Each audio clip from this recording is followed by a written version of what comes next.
Assalamualaikum warahmatullahi wabarakatuh. Perkenalkan, nama saya Sinta Anggraini dari jurusan Ilmu Komunikasi Sore dengan NIM G331220094. Di sini saya akan menjelaskan makalah saya mengenai emansipasi wanita dan juga kesetaraan gender.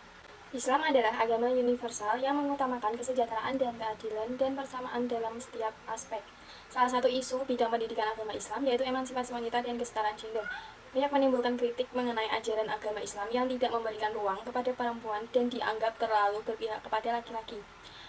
Prinsip dasar ajaran Al-Quran sesungguhnya tidak membeda-bedakan keduanya, tidak membedakan peranan laki-laki dan juga peranan perempuan.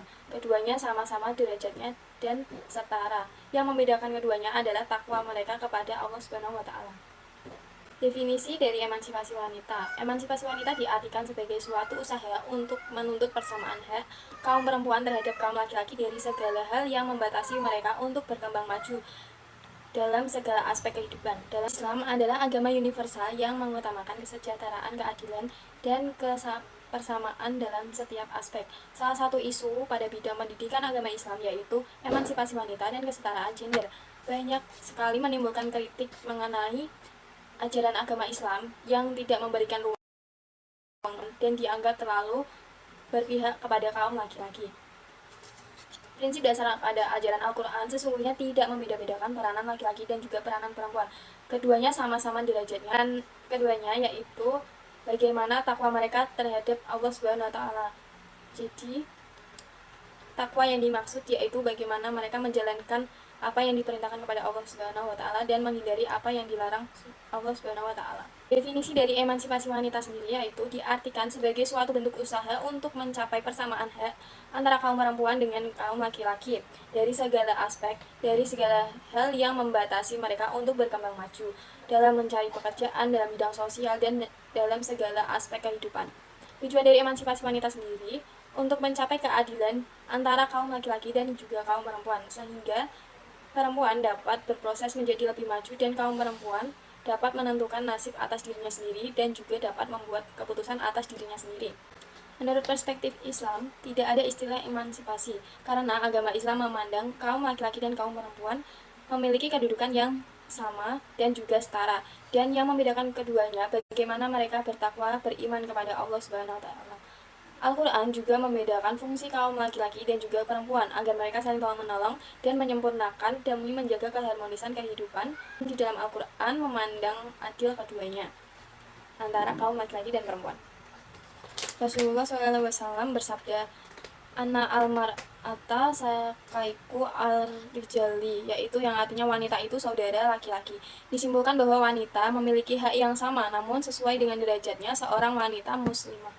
Dalam kemajuan dan perkembangan dunia, peranan wanita sangat penting. Diperlukannya ilmu dan juga pendidikan agar wanita lebih cerdas dan dapat meningkatkan derajatnya atas dirinya sendiri. Metode yang efektif yang digunakan untuk mengembangkan dunia agar lebih maju.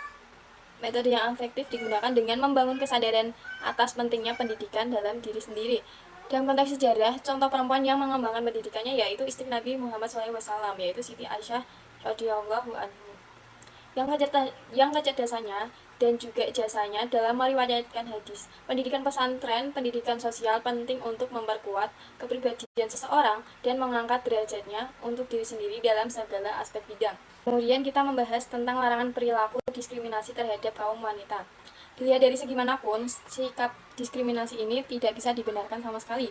Di dalam agama Islam yang universal, kita memiliki aturan tidak membedakan jenis kulit, ras, suku, atau juga gender. Diskriminasi perempuan yang merupakan tindakan tidak adil karena diakibatkan faktor gender. Padahal Islam menegaskan kaum laki-laki dan kaum perempuan setara derajatnya di hadapan Allah. Bentuk perilakuan diskriminasi sering ditemui di dalam lingkungan terdekat, bisa jadi di dalam lingkungan keluarga, persahabatan, dan juga lingkungan sosial masyarakat luas.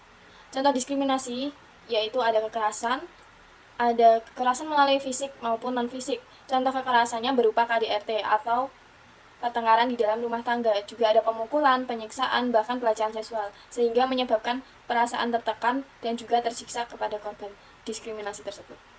Diskriminasi sendiri perlu dihindari, sehingga dalam perilaku diskriminasi perlu adanya kesetaraan gender, yaitu untuk mendapatkan hak atas dirinya sendiri, hak atas manusia untuk apa yang pantas ia dapatkan selama hidup, dan menjalani hidup secara terhormat, bebas dari ketakutan, serta bebas menentukan pilihan, serta memiliki hak yang setara hakikatnya.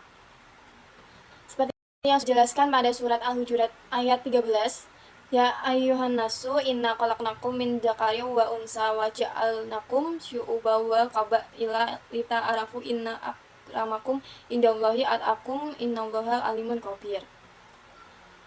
Yang artinya, hai manusia, sesungguhnya kami menciptakan kamu dari seorang laki-laki dan seorang perempuan, dan menjadikan kamu berbangsa-bangsa dan bersuku-suku supaya saling mengenal. Sesungguhnya orang yang paling mulia di antara kamu di sisi Allah ialah orang yang paling takwa di antara kamu. Sesungguhnya Allah Maha Mengetahui lagi Maha Mengenal. Ketika Islam datang, perbudakan mulai berkurang. Diskriminasi terjadi pada ras yang berkulit hitam dan selalu dijadikan budak. Kemudian Nabi Muhammad SAW sebagai keturunan Arab menegaskan bahwa tidak ada kemuliaan bangsa Arab atas non-Arab. Banyaknya dampak negatif yang timbul karena dampak diskriminasi. Hal tersebut harus dihindari dan kemungkinan apabila hal diskriminasi terhindar akan membawa banyak hikmah untuk semua manusia. Beberapa hikmah yang terdapat apabila diskriminasi dihindari, yaitu terciptanya keadilan di dalam lingkungan masyarakat. Orang tidak akan berlaku sombong, menganggap orang lain adalah sama dan saudara. Orang yang menghindari diskriminatif sendiri akan membawanya masuk ke dalam surga. Kemudian, perempuan dalam pandangan agama Islam. Manusia diciptakan Allah Subhanahu wa Ta'ala, kedudukannya setara, dan hal ini wanita mempunyai kedudukan yang sangat agung. Wanita muslimah haruslah menjaga harkat dan martabatnya sebagai seorang muslimah sholihah. Perempuan memiliki hak untuk membungkam mitos filsafati bias laki-laki yang memandang bahwa hidup perempuan sebagai manusia yang hanya sekadar mengurus di dapur, di sumur, dan mengurus keluarga, dan dianggap sebagai kaum yang tertindas, yaitu menjadikannya perempuan sebagai manusia yang terbatas. Kiai Haji Nasaruddin Umar pernah berkata dalam ceramahnya bahwa Asmaul Husna yang terdiri dari 99 itu sesungguhnya memberikan nama-nama perempuan sebanyak 80%, sedangkan di dalam Asmaul Husna terdiri dari 20% nama laki-laki. Dalam Al-Quran pula, perempuan mendapatkan perhatian yang sangat istimewa dan diabadikan secara khusus melalui surah An-Nisa. Karena realitanya, pada masa jahiliyah, perempuan sama sekali tidak mendapatkan hak yang manusiawi sebagai makhluk Allah Subhanahu wa Ta'ala. Al-Quran juga lebih menonjolkan sebagai feminis book. Banyaknya kata Ar-Rahman dan Ar-Rahim yang terulang sebanyak 114 kali, yang berarti satu akar yang sama, yaitu rahim artinya cinta dan kasih sayang yang menggambarkan sosok perempuan, yaitu seperti kiasanya surga berada di bawah telapak kaki ibu, yang berarti perempuan. Allah Subhanahu wa Ta'ala memerintahkan kepada makhluknya agar mengabdi kepada ibunya sebanyak 3 kali dan menyebutnya sebanyak 3 kali. Dan kemudian setelah 3 kali Allah memerintahkan untuk mengabdi kepada seorang ayah. Seorang perempuan juga boleh menjadi seorang pimpinan.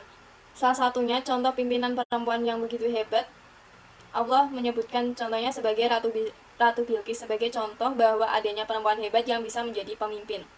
Kemuliaan seorang perempuan dalam pandangan Islam ada 7, yaitu wanita solihah adalah perhiasan dunia, wanita adalah karunia Allah. Wanita solihah lebih baik daripada bidadari surga. Wanita diberikan pengecualian dalam beribadah. Wanita yang hamil dan melahirkan setara dengan jihad dapat masuk surga melalui pintu manapun. Surga di bawah telapak kaki ibu. Dapat disimpulkan dari makalah saya bahwasanya di dalam pandangan Islam, emansipasi wanita tidak dapat dikatakan karena Allah menciptakan laki-laki dan kaum perempuan diciptakan dengan kesetaraan yang sama, derajat yang sama. Yang membedakan keduanya yaitu takwa mereka kepada Allah Subhanahu wa Ta'ala, bagaimana mereka menaati perintahnya dan menghindari larangan dari Allah Subhanahu wa Ta'ala. Kemudian banyak sekali faktor-faktor yang diakibatkan dari mereka yang tidak mengetahui tentang bagaimana pentingnya emansipasi wanita dan selalu menjadikan wanita sebagai budak atau juga wanita sebagai kaum yang terbatas, sehingga mereka tidak bisa menjadi seseorang yang maju karena keterbatasan tersebut. Sekian presentasi makalah dari saya tentang emansipasi wanita dan kesetaraan gender. Mohon maaf apabila ada kesalahan, dan saya harap kami semua mendapatkan ilmu dari apa yang sudah saya jelaskan pada presentasi tadi ini. Wassalamualaikum warahmatullahi wabarakatuh. Terima kasih.